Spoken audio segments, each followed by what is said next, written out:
Bonjour et bonsoir en fonction de l'endroit où vous vous trouvez actuellement. Donc, comme vous savez, je suis encore en train de, comme d'habitude, démontrer la supercherie des, euh, de l'usurpation des prophéties donc qu'on va attribuer à ce personnage de Jésus-Christ ici, donc par rapport à la notion du christocentrisme.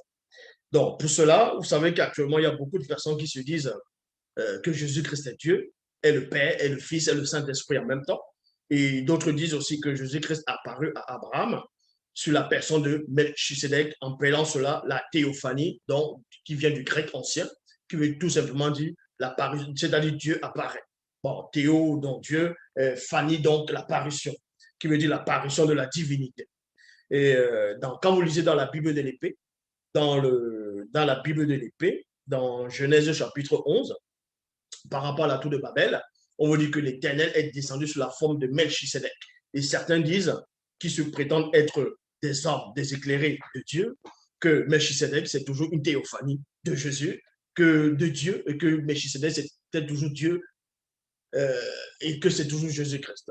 Mais bon, ici, nous ne sommes pas en train de parler de Melchisedec. Nous allons parler de Isaïe chapitre 9, au verset 5. Et dans d'autres versions, c'est à partir du verset 6 où on fait allusion à cela, où il est dit, un enfant nous est né, un fils nous est donné, et la domination reposera sur son épaule. On l'appellera admirable conseiller, Dieu puissant, Père éternel. Donc, beaucoup de personnes qui n'ont aucune substance spirituelle vont prendre ce verset en disant que Ésaïe a prophétisé en tant que grand prophète majeur, dans ce que eux, ils vont nommer l'Ancien Testament, qu'a prophétisé sur la personne de Jésus-Christ, de Jésus de Nazareth, pour dire que c'était lui qui était ce Père éternel et Dieu puissant, prince de la paix. Donc, parmi tous ces personnes qui n'ont pas de substance spirituelle, qui ne sont pas assis dans les Écritures. Je vais vous montrer un extrait d'un de ces personnes dont vous connaissez le nom de Makoso, qui est là dans les réseaux sociaux en train de mentir, brailler, crier comme des chiens pour montrer déjà, un, qu'il ne maîtrise pas les Écritures, il n'a pas la connaissance de l'histoire, il n'a pas la connaissance des Écritures, c'est un usurpateur. Donc, regardez l'extrait de cette vidéo et ensuite on va aller en profondeur pour vous expliquer Ésaïe 9, 5, que le soi-disant Marcos lui-même n'arrive pas à comprendre. Attendez. Hop. Chapitre 9, le verset 6. Tout le monde connaît ce verset. Voici ce que dit le prophète Isaïe, qui est l'un des prophètes majeurs de la Bible. Car un enfant nous est né, un fils nous est donné, et la domination reposera sur son épaule.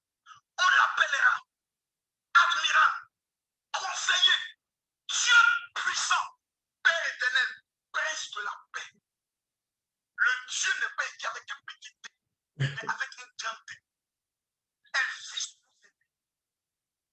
On l'appellera admirable, conseiller, Dieu puissant, Père éternel, prince de la paix. Seulement ce passage biblique, un seul, mais fait un débat.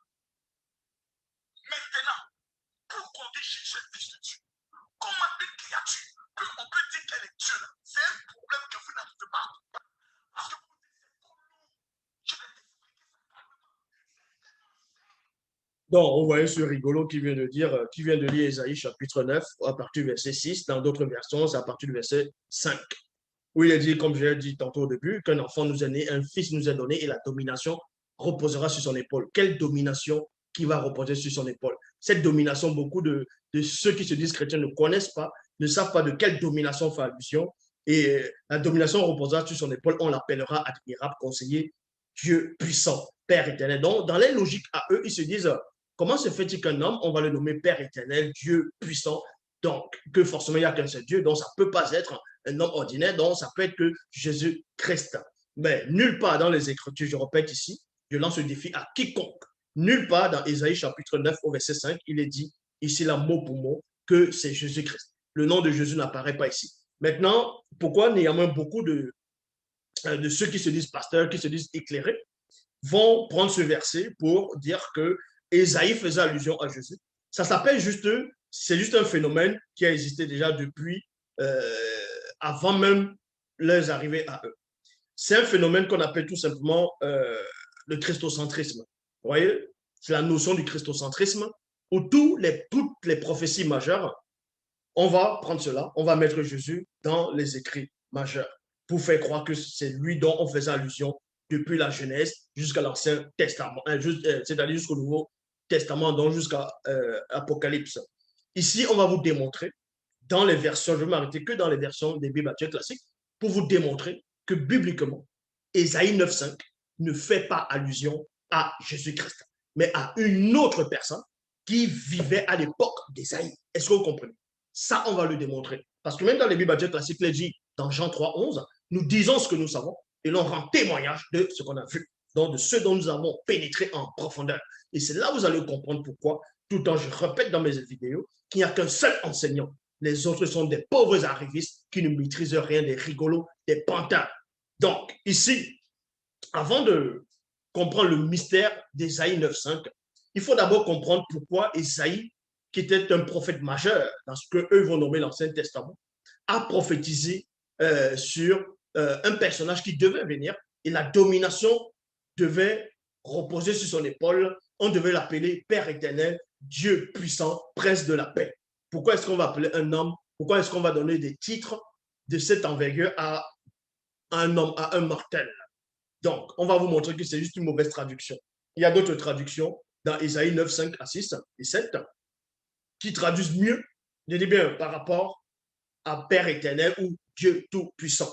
Mais pour cela, avant de démontrer ici qu'Ésaïe n'a pas prophétisé là, dans ce verset, dans ce passage-là, sur la personne de Jésus-Christ, c'est tout simplement, il faut comprendre d'abord le contexte de la prophétie. Il faut comprendre à quelle époque ça a été prophétisé, pour quelles raisons ça a été prophétisé, qu'est-ce qui s'est passé pour que Ésaïe entre dans la prophétie, c'est-à-dire prophétise ce qui allait arriver. Parce qu'à cette époque-là, c'était une époque de trouble, de confusion, où il y avait des portes d'entrée à Jérusalem, il y avait des portes d'entrée dans le peuple, et donc il y avait un personnage, lui, on va citer le nom de ce personnage tout à l'heure, un personnage qui travaillait dans la cour royale, qui travaillait au palais, qui avait un grand poste. Ouais, vous voyez, dans d'autres versions, il avait un poste de préfet, il avait un poste de gouverneur, il avait un poste de ministre, d'intendant du roi, ainsi de suite. Et cette personne prenait le pouvoir, c'est-à-dire s'est rempli d'orgueil, a commencé à vouloir dominer, à ouvrir des portes, à tisser des alliances, vous voyez, à ouvrir des portes par rapport aux forces occultes. Donc, cette personne devait être détrônée par une autre personne. Donc, pour cela. Mais, qu'est-ce qui a poussé donc aux gens de croire qu'Ésaïe faisait allusion à Jésus-Christ dans Ésaïe 9,5? Pour cela, on va d'abord aller lire dans Ésaïe chapitre 8, au verset 23, dans la Bible Hofstede. Il est dit ici, mais il ne se fera toujours pas sombre. Donc, en gros, Ésaïe dit ici dans la prophétie, mais il se fera pas toujours sombre. Là où l'angoisse avait régné, il y a point ici. Comme au premier temps, Dieu a humilié la terre de Zambulon et la terre de Nephtali. Ainsi, dans l'avenir, il couvrira de gloire la terre voisine de la mer, virgule, au-delà du Jourdain, la contrée des gentils. Dans d'autres versions, il dit la contrée des païens, la contrée des nations, la contrée des étrangers. Dans Ésaïe chapitre 9, au verset 1, dans Bible, parole de vie, il est dit, le peuple qui marche dans la nuit voit une grande lumière. Il y a point ici. Pour ceux qui vivent dans le pays de l'obscurité, une lumière se met à briller. Il y a point. Donc, ils vont prendre le contexte, ils vont prendre cette prophétie, ils vont prendre ce que Ésaïe a prophétisé, ce que Ésaïe a vu et ce qu'il a rédigé dans ses écrits. Ils vont prendre cela, ce passage-là, ils vont l'introduire dans ce qu'ils vont appeler le Nouveau Testament pour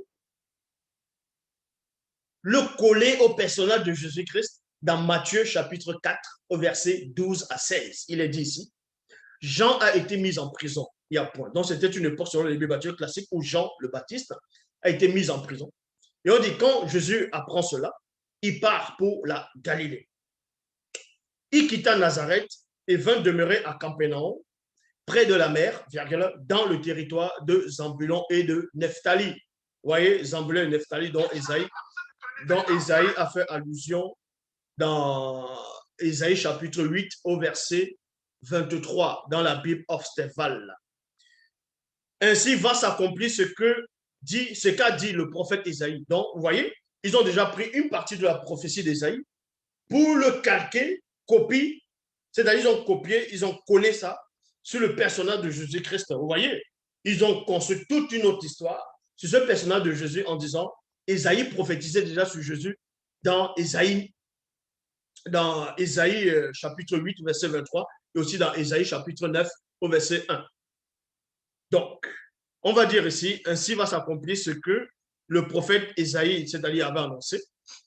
Écoutez, virgule, terre de Zambulon et de Nephtali, route de la mer et rive du Jourdain, et toi, Galilée, province des païens. Le peuple assis dans les ténèbres a vu une grande lumière, et sur ceux qui étaient assis dans le pays de l'ombre de la mort, une lumière s'est élevée. Il y a point ici, une lumière s'est élevée. Donc, ils vont prendre cela, ils vont coller ça à la personne de Jésus-Christ dans les Bibles classiques. Mais ici, on va pas, c'est pas l'enseignement, c'est pas ici dont on va faire, on va donner toute l'explication. Pour cela, on va aller dans Ésaïe chapitre 9, au verset 5, à partir du verset 5. Dans d'autres versions, c'est le verset 6. C'est le passage favori de beaucoup de ceux qui se disent pasteurs, des chrétiens, qui n'ont pas de connaissances, qui n'ont pas de substance spirituelle, qui ne maîtrisent même pas la spirit, en gros, qui ne maîtrisent rien du tout. Ils vont prendre Ésaïe 9,5 où il est dit, car un enfant nous est né, un fils nous est donné, et la domination reposera sur son épaule, on l'appellera admirable conseiller, on l'appellera admirable conseiller, virgule, Dieu tout-puissant, c'est-à-dire Dieu puissant, Père éternel. Père éternel et prince de la paix. Donc, ils vont dire ici que c'est Jésus-Christ dont on était en train de faire allusion. Je vais vous démontrer que non, on ne faisait pas allusion à Jésus-Christ ici dans les Bibles actuelles classiques. Pour montrer que le rigolo de Makoso ne maîtrise pas les Écritures, il n'a pas le Saint-Esprit, Dieu ne le connaît pas. C'est juste des gens qui sont en train des fontaines sans eau, des gens qui sont en train de brailler, crier comme des animaux, comme des bœufs qu'on est en train d'écorcher, passant, qui va beaucoup crier, qui a forcément raison. Donc, je vais vous démontrer une bonne fois pour toutes ici dans Ésaïe chapitre 9, verset 5, à partir du verset 5, dans d'autres versions, c'est verset 6, qu'Ésaïe ne faisait cet enfant dans ce personnage auquel le pouvoir va se reposer sur son épaule et dont on va nommer Père éternel et Dieu puissant, n'était pas Jésus-Christ. C'était un personnage que Ésaïe connaissait. Et ce personnage a vécu au temps d'Ésaïe. On va vous démontrer cela. C'est écrit noir sur blanc. Donc les gens ne comprennent juste pas les Écritures. Ils vont venir expliquer, venir raconter des hérésies aux gens. Donc, pour comprendre de qui Ésaïe faisait allusion, dans Ésaïe 9, 5, on va aller dans Ésaïe chapitre 22 au verset 5. Donc, moi, je vais prendre la version parole de vie. Dans Bible parole de vie, il est dit ici. En effet, aujourd'hui, le Seigneur, Dieu de l'univers, nous a envoyé le désordre, la défaite et la peur. Dans la vallée des visions, un grand mur tombe. Des appels au secours montent vers les montagnes. Donc, c'était une époque de trouble que Ésaïe avait prophétisé qui devait arriver. Donc, il a percé la vision. Il a pénétré la vision. Est-ce que vous comprenez? Donc, il va raconter, il va écrire, il va témoigner, il va décrire ce qu'il a vu. C'est une période de trouble dans la vallée des visions. Parce qu'il y a quelqu'un qui va s'aimer le trouble. Et cette personne doit être détrônée par celui dont Ésaïe a prophétisé. Donc, celui qui va recevoir l'autorité, la puissance, le pouvoir, la domination sur ses épaules, c'est cette personne-là qui va aller ramener la paix. Et ça, on va expliquer cela. Donc, je repars dans Ésaïe chapitre 22, verset 5. Il est dit, en effet, aujourd'hui, le Seigneur Dieu de l'univers nous a envoyé le désordre, la défaite et la peur dans la vallée des visions, de la vision. Un grand mur tombe et des appels de secours au secours montent vers les montagnes. Les troupes des lames portent arcs et flèches. Il y a point ici. Il y a des chars avec des combattants et des cavaliers. Les soldats de Tyr préparent leurs boucliers. Jérusalem, virgule, tes plus belles vallées sont remplies de chars de guerre. Et les cavaliers sont prêts à attaquer devant tes portes. Donc, Jérusalem est dans le trouble. Le peuple est dans le trouble. Donc, Ésaïe voit déjà cela. Mais pour cela, il faut un libérateur qui va venir libérer les gens de cette invasion, de cette peur, de cette confusion, de ce trouble. Pour cela, il faut que cette personne, ce libérateur, puisse avoir l'autorité, puisse avoir un pouvoir divin en lui, puisse avoir la clé. On doit lui remettre l'autorité sur ses épaules, la domination sur ses épaules. Il doit être comme un être supérieur, comme un héros divin. Isaïe avait vu cette personne, a prophétisé sur cette personne. Mais c'est ça qui a échappé au rigolo des Makoso, au rigolo de cet Tintin de chrétiens. Donc, vous dit ici, Jérusalem, tes plus belles vallées sont remplies de chars et de guerres. Et les cavaliers sont prêts à attaquer devant tes portes. Le royaume de Juda n'est plus protégé. Ce jour-là, vous avez tourné les yeux vers les armées gardées dans le bâtiment appelé la forêt. Vous avez vu tous ces fentes dans les murs qui protègent la ville de David. Vous avez fait des provisions d'eau dans le réservoir intérieur. Ésaïe chapitre 22 au verset 15. Dans la Bible Observer, il dit, ainsi dit le Seigneur, l'Éternel des armées. 2 points. Va, rends-toi vers ce favori du roi, vers Shebna, le préfet du palais. C'est ce Shebna-là qui est le favori du roi. Dans d'autres versions, il est le préfet. Dans d'autres versions, il est gouverneur, il est ministre, il est intendant du roi. C'est cette personne-là qui avait la domination, qui a sémé le trouble à Jérusalem. C'est cette personne-là qui a ouvert des portes d'entrée. Et c'est cette personne-là qui va sémer la confusion parce que l'orgueil a saisi cette personne. Cette personne devenait arrogante. Cette personne se proclamait déjà, c'est-à-dire puissant. Vous voyez, son élévation. Donc, il fallait quelqu'un pour renverser cette personne-là, pour amener la paix. Parce que cette personne a ramené déjà le trouble à Jérusalem. C'était une époque de trouble que cette personne allait ramener, de désordre, de confusion totale.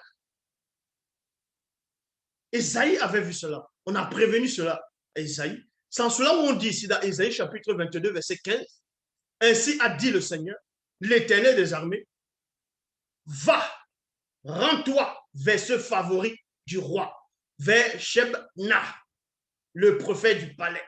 Traduction Louis II 1910, il est dit, ainsi parle le Seigneur, l'Éternel des armées, va vers ce courtisan, vers Shebna, gouverneur du palais.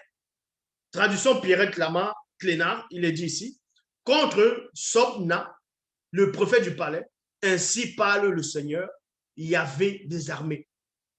Va et entre chez ce ministre qui se taille un sépulcre à un lieu élevé, qui se creuse une demeure dans le roc. Ésaïe chapitre 22, verset 16. Bible en français courant, il est dit, quel droit de propriété ou quel droit de parenté possèdes-tu ici? On s'adresse à cette personne-là qui apporte le trouble. Possèdes-tu ici? Pour t'y faire tailler un tombeau. Le tailler très haut et creuser dans le rocher ta dernière demeure. Point d'interrogation.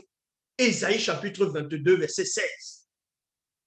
Non, plutôt, oui, Ésaïe chapitre 22, verset 16, dans la Bible en français courant, la Bible parole de vie, il dit ici, quel droit de propriété et quel droit de parenté possèdes-tu ici? Pour t'y faire tailler un tombeau. Le tailler très haut et creuser dans le rocher ta dernière demeure. Point d'interrogation. Ésaïe chapitre 22, verset 17. Bible en français, Bible parole de vie. Tu crois que tu es fort, virgule, un point. Eh bien, le Seigneur va te rejeter au loin. Parce qu'il y a des gens qui viennent lire, ils vont juste prendre un seul verset pour venir dire que non, ça s'adresse à Jésus. Il faut lire tout Ésaïe 8 et tout Ésaïe 9 pour comprendre que cette prophétie ne s'adressait pas à Jésus. Cet enfant dont la domination va être confiée sur ses épaules ne s'adressait nullement à Jésus. Et lisez aussi, et tout Ésaïe 22, vous allez comprendre que cette personne n'a rien à voir avec Jésus. Donc, Ésaïe, chapitre 22, verset 17, Bible Parole de Vie, il dit ici, tu crois que tu es fort. Donc, on s'adresse à ce prophète, on s'adresse à ce gouverneur en fonction des versions, à ce ministre-là, qui voulait déjà trop prendre le pouvoir, qui dominait déjà, qui écrasait, qui apportait le trouble à Jérusalem. Donc, il fallait le détrôner. Parce que cette personne avait des grands, c'est-à-dire avait une force. C'est ça qu'on vous dit ici. Tu crois que tu es fort. Eh bien, le Seigneur va le rejeter au loin. Il va t'entourer de cordes. Bible Ostéval, voici l'Éternel va te lancer au loin, comme avec un bras vigoureux. Il t'enveloppera de toutes parts. Traduction King James française, il a dit, voici le Seigneur t'amènera loin par une captivité puissante. Pourquoi une captivité puissante? Quelle est la personne qui va l'amener dans cette captivité, à cette personne-là, à Sebna? Il fallait quelqu'un qui va avoir l'autorité, qui vient de Dieu, selon les Bibles classiques, qui va exercer un pouvoir divin pour détrôner cette personne-là qui est en train de prendre le pouvoir, qui est en train de s'aimer le trouble. C'est de ça qu'Ésaïe a vu. Et cette personne, donc, qui va venir délivrer le peuple, qui va délivrer Jérusalem, qui va chasser cet homme-là, cet usurpateur, c'est celui dont fait allusion dans la prophétie d'Ésaïe 9.5, qui n'est nullement Jésus. Parce que les gens viennent lire, ils ne comprennent même pas ils comprennent pas ce qu'ils lisent. Donc,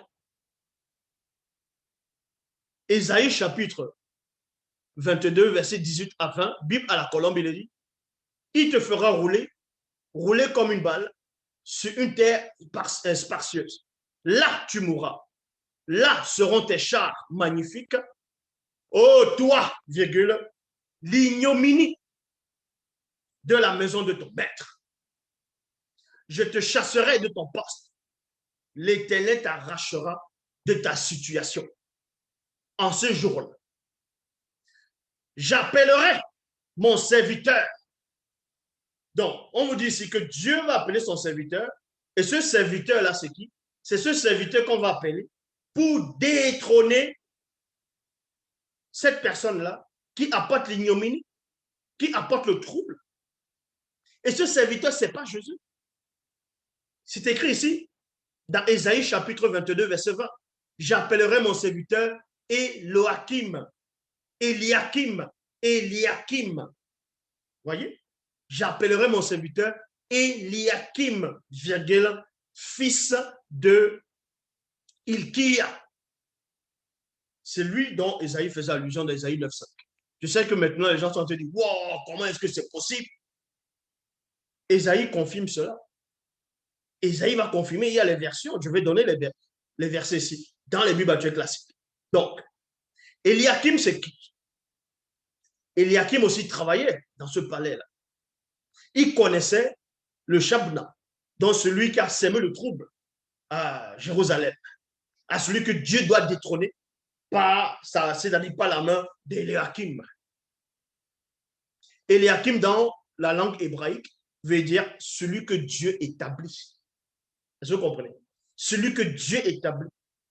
Parce que celui dont Ésaïe fait allusion dans Ésaïe 9.5, dans notre version c'est Ésaïe 9.6, un enfant nous est né, un fils nous est donné, la domination reposera sur son épaule, on l'appellera admirable, conseiller, Dieu puissant, Père éternel, prince de paix.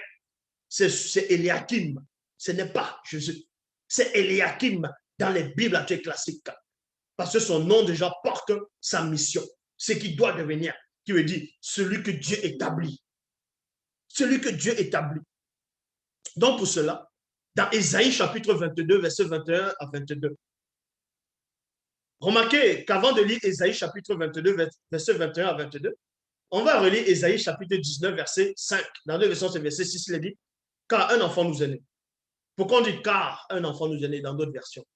C'est-à-dire qu'il y avait d'abord une période de trouble qui vient, et ensuite maintenant on dit car. Le car là symbolise que parce qu'il y a cette période de trouble, cet enfant va venir. Maintenant, la manière dont c'est écrit, ce n'est pas que c'est un petit enfant qui viendra, c'est déjà un homme adulte qui est là. Voyez. Mais on va vous expliquer pourquoi on dit car un enfant nous est né, un fils nous est donné. Dans Ésaïe 9,5, dans d'autres versions, il est dit quand un enfant nous est né, un fils nous est donné, et la domination reposera sur son épaule. On l'appellera admirable, conseiller, Dieu puissant, Père éternel, prince de la paix. Ésaïe va encore, dans ses écrits, entrer plus en profondeur pour donner l'identité de la personne de la prophétie dont il a fait allusion dans Ésaïe 9. Il donne la précision dans Ésaïe chapitre 22, versets 21 à 22. Il dit ici, je le revêtirai de ta tunique. On va revêtir qui de la tunique de qui? Eliakim, c'est celui qui veut dire en gros Dieu a établi. C'est celui dont Ésaïe a prophétisé dans Ésaïe 9,5. C'est ce Eliakim que Dieu va revêtir de la tunique de qui? De cette personne qu'on doit détrôner, de ce Sabda.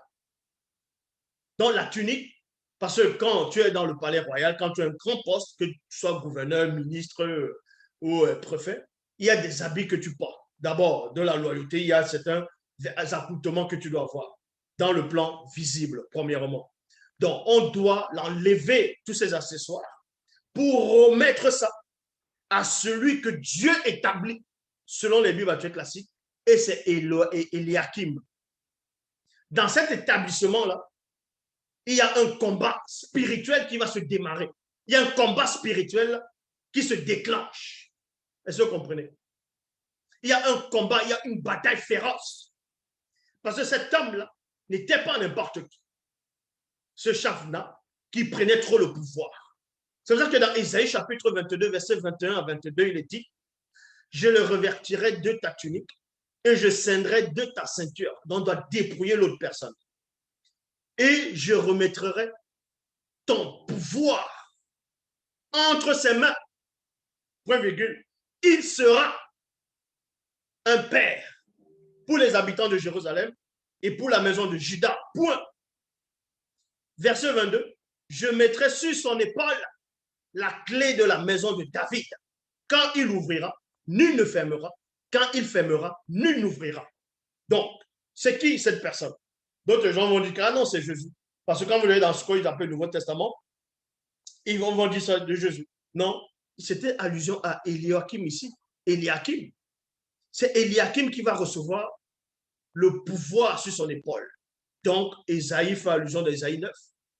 Un enfant nous est né, un fils nous est donné, et la domination reposera sur son épaule. C'est ce qu'on dit ici dans Ésaïe chapitre 22, verset 1. Ésaïe chapitre 22, verset 22. Je mettrai sur son épaule la clé de la maison de David. Ça veut dire la clé de la maison de David, c'est quoi? C'est la domination. C'est le pouvoir divin.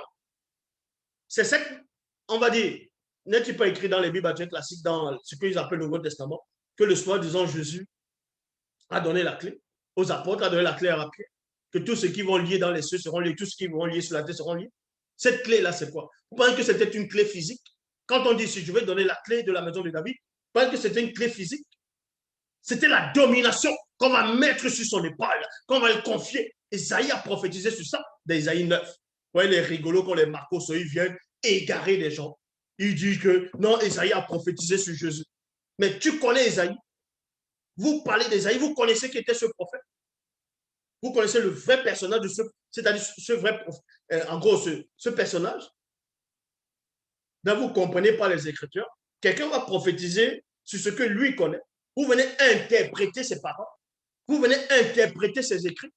Vous dites que vous avez la révélation. Quelle révélation? La révélation, ça veut dire révéler l'action. Ésaïe ne fait que révéler l'action. Donc, vous dites ici, Ésaïe 22, verset 21 à 22, je le revêtirai de ta tunique, je le ceindrai de ta ceinture et je mettrai ton pouvoir entre ses mains. Il sera un père pour les habitants de Jérusalem. C'est pour ça que dans la prophétie d'Ésaïe 9, 5 ou dans le verset 6, en fonction des versions, il est dit, on l'appelle cet enfant-là, cette personne-là, Père éternel. C'est le même Père dont fait allusion ici dans Ésaïe, chapitre 22, verset 21. Il sera un Père pour les habitants de Jérusalem. Maintenant, il y a des Mongols qui vont dire, ouais, mais il n'est pas dit ici qu'il sera un Père éternel. Je vais vous démontrer que les versions qui disent même Père éternel, Dieu puissant, c'est mal traduit. C'est pas ça. Donc, Eliakim ici sera comme un père pour Jérusalem. Est-ce que vous comprenez? Il sera le prince de la paix. Parce que c'est lui qui va apporter la paix à son époque. C'est cela où on l'appelle dans la prophétie prince de paix. Parce que déjà, il travaille dans la cour royale. Il aura un grand poste là-bas. De 2. Et quand on dit maintenant Dieu puissant, c'est parce que, selon les Bibles classiques, c'est Dieu qui l'a établi. Donc Dieu agit à travers lui. Est-ce que vous comprenez? Mais vous allez voir que dans d'autres versions, on ne dit même pas Dieu puissant, on va dire héros divin. Héros divin. Donc ce Père éternel, ce Dieu tout-puissant, c'est tout simplement Eliakim. Ça ne veut pas dire que Eliakim, c'est Dieu lui-même. Vous êtes juste victime de vos mauvaises traductions. Donc, Ésaïe 9,5, dans la Bible en français courant, il est dit, car un enfant nous est né, un fils nous est donné. Dieu lui a confié l'autorité. Point. Dieu lui a confié l'autorité. Dieu lui a confié l'autorité à qui? Pas à Jésus, mais à Eliakim. On lui donne ces titres. Ce sont des titres qu'on va donner maintenant. Conseiller, parce qu'il devient conseiller du roi. Il va devenir conseiller du roi. Là, vous lisez les Bibles, vous ne savez pas comment vous lisez vos Bibles. Là. Vous lisez les Bibles, vous lisez les Bibles comment? Il faut connaître le contexte du moment où la prophétie a été donnée. Quand on dit conseiller merveilleux, parce qu'il va conseiller le roi. Donc, Dieu fort, Père pour toujours, prince de la paix. Bible en français, c'est-à-dire Bible du rabbinat français Zadok Khan, il est dit, c'est qu'un enfant nous est né, un fils nous est accordé. La souveraineté repose sur son épaule. En quel moment la souveraineté repose sur son épaule? C'est dans Ésaïe 22, verset 22. Je mettrai sur son épaule la clé de la maison de David. Quand il ouvrira, nul ne fermera. Quand il fermera, nul n'ouvrira. C'est cette domination dont Ésaïe fait allusion dans Ésaïe 9, 5. Dans d'autres versions, c'est dans Ésaïe 9, 6. Vous voyez? Quand un enfant nous est né, un fils nous a accordé, la souveraineté reposera sur son épaule. On l'appellera conseiller merveilleux. Héros divin. Héros divin à la place de Père éternel. Parce que les gens qui sont venus écrire Père éternel, c'est des rigolos. Ils ont juste mal traduit cela. Donc, héros divin, parce que c'est un héros. C'est un héros qui vient sauver une nation, qui vient sauver un peuple. Et maintenant, divin, parce que la divinité réside en lui.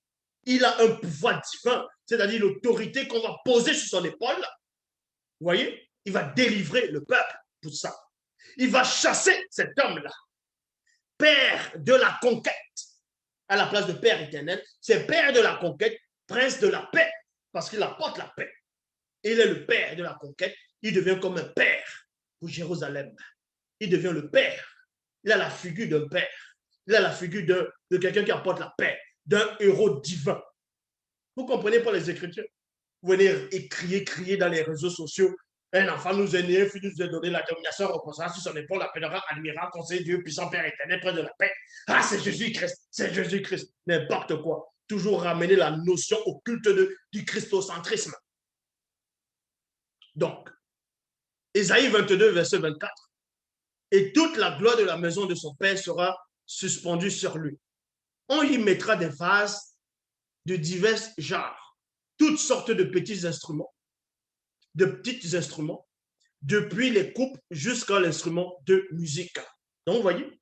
Donc, faites juste la comparaison avec Ésaïe 9, 5 et Ésaïe 22, versets 21 à 22. Vous allez voir que c'est la même personne dont Isaïe faisait allusion. Maintenant, pourquoi il est dit, un enfant nous est né, un fils nous est donné? Ce n'est pas que il va naître au moment où Isaïe est là. Cet enfant, c'est-à-dire on le considère comme un enfant de Dieu. C'est un fils que Dieu donne. Il est déjà là. Mais sauf qu'il doit délivrer le peuple. Isaïe connaissait cette personne. Ça n'a rien à voir avec Jésus. Donc, vous voyez des gens qui ne comprennent pas les Écritures, ils viennent crier, crier, crier, raconter des hérésies. Et parmi ces hérésies, ils vont dire que Jésus est Dieu, que c'est Jésus qui est Dieu lui-même, qui a soi-disant des versets qui prouvent que Jésus est Dieu dans les Bibles actuelles classiques. Les versets qu'eux-mêmes ils ne comprennent pas. Les versets qu'ils ne comprennent pas. Donc, dans la prochaine vidéo, si l'Oba le permet, je vais prendre tous ces versets, une par une, que les soi-disant rigolos comme les Marcos vont prendre pour dire que Jésus est Dieu. Vous voyez? Pour dire que Jésus est Dieu. Ils vont prendre l'exemple des Thomas, dans celui qui a douté de la résurrection de soi-disant Jésus en disant, si je ne vois pas la marque de des clous, il ne va pas croire. Et il va prétendre en disant que Thomas a dit, appelez Jésus mon Seigneur et mon Dieu. Donc, et que Jésus n'a pas repris Thomas. Que pourquoi tu m'appelles mon Seigneur, pourquoi tu m'appelles mon Dieu? Donc, ça veut dire que Jésus a accepté qu'il est Seigneur, il est Dieu. Donc, quand Sarah, dans ce qu'on appelle l'Ancien Testament, appelait Abraham mon Seigneur, ça veut dire que Abraham, c'était Dieu lui-même. Donc, vous voyez que les gens ne savent même pas lire. Ils ne comprennent rien de la spiritualité, rien des Écritures, rien même dans ce qu'ils lisent. Ils viennent raconter des hérésies juste parce qu'ils ressentent des sensations. Donc, déjà, je vais donner déjà un petit échantillon de ma formidable connaissance. Parce qu'ils vont dire, non, ils n'ont pas le monopole des Écritures. J'ai le monopole des Écritures, je le dis. Jean 3,11, nous disons ce que nous savons et leur rend témoignage de ce qu'on a vu. J'ai la science infuse. J'ai l'explication de toute la Bible.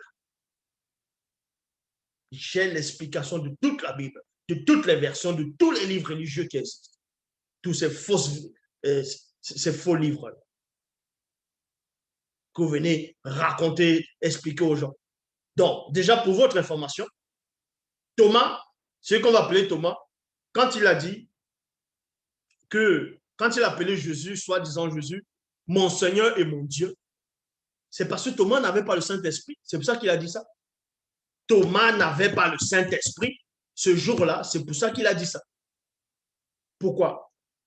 On va aller dans Jean chapitre 20 au verset 22. Dans Jean 20, 22, il est dit, dans Jean 20, 22, il est dit, après ces paroles, il souffla sur eux et leur dit, recevez le Saint-Esprit. On vous dit que dans les Bibles actuelles classiques, quand soi-disant Jésus a ressuscité plus tard, à un moment donné, il a apparu à ses apôtres. Il a parlé avec eux, il les a soufflé sur eux, il a soufflé sur eux, il a dit, recevez le Saint-Esprit. Thomas n'était pas là le jour où le soi-disant Jésus a donné le Saint-Esprit aux apôtres. Thomas n'était pas là. Et c'est écrit que Thomas n'était pas là. C'est écrit où? Dans Jean 20, 24. Il est dit ici, Thomas, virgule, appelé Didyme, l'un des 12, n'était pas avec eux lorsque Jésus vint. Voyez? Voyez, ce jour-là, il n'avait pas reçu le Saint-Esprit selon les Bibles actuelles classiques. C'est pour ça c'est normal pour lui qu'il appelle Jésus mon Seigneur, mon Dieu. Donc, ce n'est pas le Saint-Esprit qui lui a révélé cela, déjà un. Et de deux, ils vont aussi prendre un passage où Philippe dit, montre-nous le Père, et cela nous suffit. Et on vous dit que le soi-disant Jésus aurait répondu à Philippe, il y a si longtemps que je suis avec vous, et tu ne m'as pas connu, celui qui m'a vu a vu le Père. Wouh! Ils vont dire, ah oui, donc c'est le Père. Mais pour votre information, celui qu'on appelle Jean, l'apôtre Jean, il était là ce jour-là. Jean était là ce jour. Quand le soi-disant Jésus a dit à Philippe, montre celui qui m'a vu a vu le Père. Il y a si longtemps, je suis avec vous. Mais il s'arrête que sur ça. Hein. Ils ne lisent pas la suite. Ils ne lisent pas la suite parce que ça ne les intéresse pas. Donc, quand on va dans l'épître de Jean,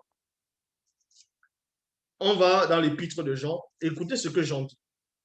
Dans l'épître de Jean, dans 1 Jean 4, 12, il est dit, personne n'a jamais vu Dieu. voyez, personne n'a jamais vu Dieu. Donc, si le soi-disant Jésus dit à Philippe, il y a si longtemps je suis avec vous et tu ne m'as pas reconnu, ou bien tu ne m'as pas connu, celui qui m'a vu a vu le Père. Le Saint-Esprit dit alors à Jean que le Jésus qu'on avait vu là, selon les Bibles baptistes classiques, ce n'était pas Dieu. Puisque Jean confirme ici que personne n'a jamais vu Dieu. Donc, tous les autres passages, que ce soit dans Romains, que ce soit dans Apocalypse, que ce soit dans les Corinthiens, Colossiens, en toutes choses ont été créées par lui, pour lui. Ça, je vais le démontrer. Je vais vous expliquer que vous ne maîtrisez pas les Écritures. Jésus-Christ n'est pas Dieu. Il n'a jamais été Dieu. Il ne sera jamais Dieu, tout simplement. Parce que, il n'existe même pas. Donc, vous pouvez crier. Il n'existe pas. Je l'ai démontré. Je l'ai démontré.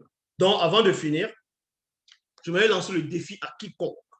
Je vais vous donner juste l'usurpation, la supercherie des auteurs de Bible pour manifester le christocentrisme. Dans toutes les autres religions qui acceptent l'existence de Jésus, même vous, vous êtes dans le faux. Parce que même vos livres sont faux, parce que vous avez introduit le Jésus là-dedans. On va aller dans... Je vais prendre juste un dernier passage. Oui, dans Matthieu chapitre 2, verset 15.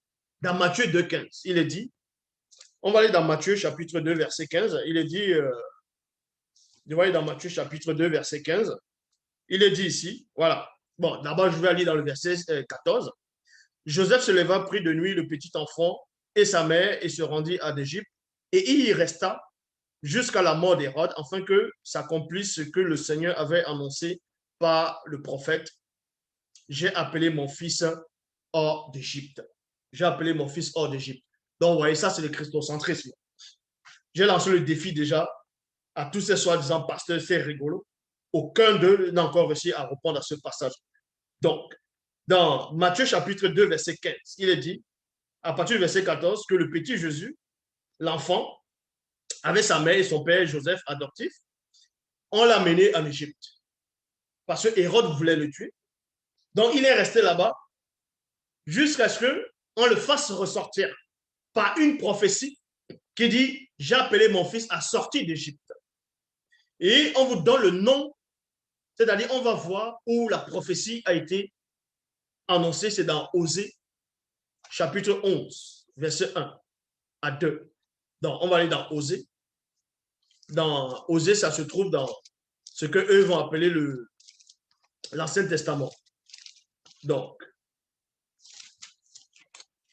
on va aller dans Osée. Après Daniel, c'est Osée. Donc, je vais aller dans Osée chapitre 11. À partir du verset 1 à 2, il est dit, quand Israël était jeune, je l'aimais et je l'appelais mon fils hors d'Égypte. Donc, dans la bonne, les traductions ici vont dire, quand Israël était petit, je l'aimais et je l'ai appelé lui qui, Israël, mon fils a sorti d'Égypte. Donc, depuis qu'on va dire qu'on va prendre cette prophétie, on va mettre ça sur Jésus, on va dire, afin que accomplisse ce que le prophète a prophétisé. Vous voyez que c'est que des mensonges. Ils vont juste lire ça. Dans le verset 2, il est dit, mais quand,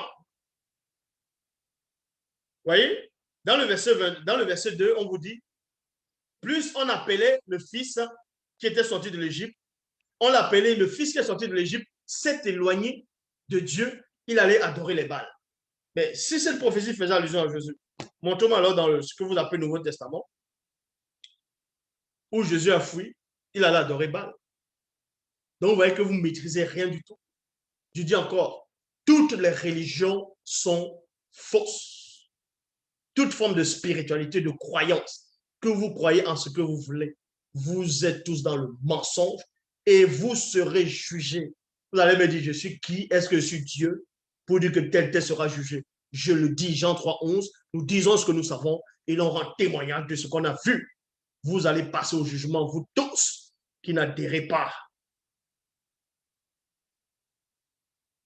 au verbe de l'Oba. Voilà une petite démonstration de la connaissance de celui qui a été mandaté. Donc, partagez cet enseignement, cette vidéo.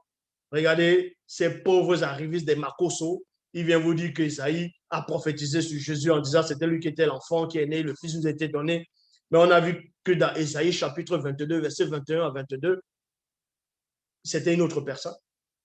Ça n'a rien à voir avec Ésaïe, avec Jésus. Donc, l'Oba se glorifie toujours.